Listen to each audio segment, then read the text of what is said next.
Guys, so may share pala ako sa inyo. So, binili namin kanina sa Mr. DIY. So, di ko na-videohan sa inyo pag unboxing ko, guys. So, eto na.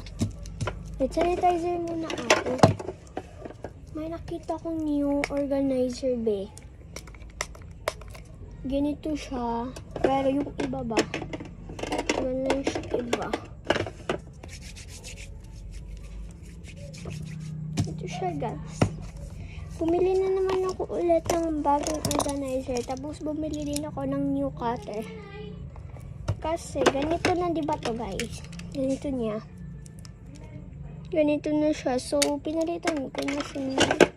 Ganito. Ang cute niya, guys. Pinili naman kanina cutter. Tapos, ang ganda quality. And then, ito din.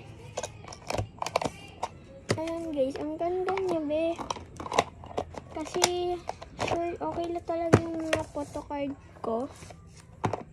Ang ganda ng quality. Guys. So, bumili tag 65 siya. Tapos, bumili din ako ng kwintas. Ito siya.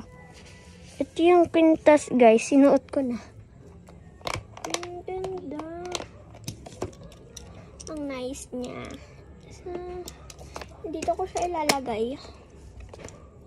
And, tapos, cutter ko dito.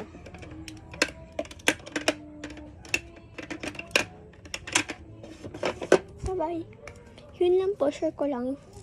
Ito na, kwintas. Ang cute niya, kaya bumili ako. Bye-bye.